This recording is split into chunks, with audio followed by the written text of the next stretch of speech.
MLS-ൽ injury time ഗോളിൽ വിജയം സ്വന്തമാക്കി ഇന്റർ മയാമി. DC യുണൈറ്റഡിനെതിരെ ഒറ്റ ഗോളിന്റെ വിജയമാണ് ഇന്റർ മയാമി നേടിയത്. ഇഞ്ചുറി ടൈമിൽ പകരക്കാരനായി ഇറങ്ങിയ ലിയോ കാമ്പന നേടിയ ഗോളിനായിരുന്നു ഇന്റർ മയാമിയുടെ വിജയം. കഴിഞ്ഞ മത്സരത്തിൽ കളിക്കാതിരുന്ന സൂപ്പർ താരം ലയണൽ മെസ്സി ടീമിൽ തിരിച്ചെത്തി. മത്സരത്തിന്റെ ആദ്യ പകുതിയിൽ ഇന്റർ മയാമിക്ക് വലിയ ഗോൾ അവസരങ്ങൾ സൃഷ്ടിക്കാൻ സാധിച്ചില്ല.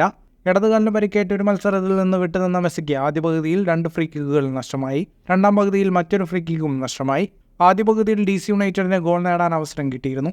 71-ാം മിനിറ്റിൽ 25 വാര അകലെ നിന്നുള്ള മെസ്സിയുടെ ലോങ് റേഞ്ച് ഷോട്ട് ക്രോസ് ബാറിന് മുകളിലൂടെ പോയി. മത്സരം സമനിലയിലേക്ക് പോകുമെന്ന് തോന്നിച്ച നിമിഷത്തിലായിരുന്നു ഇന്റർ മയാമിയുടെ വിജയ ഗോൾ പിറന്നത്. സെർജിയോ ബുസ്കറ്റ്സിൽ നിന്ന് ലഭിച്ച പന്ത് മികച്ചൊരു ഫിനിഷിങ്ങിലൂടെ പകരക്കാരനായി ഇറങ്ങിയ കാമ്പന ഗോളാക്കി മാറ്റി മയാമിയെ വിജയത്തിലെത്തിച്ചു.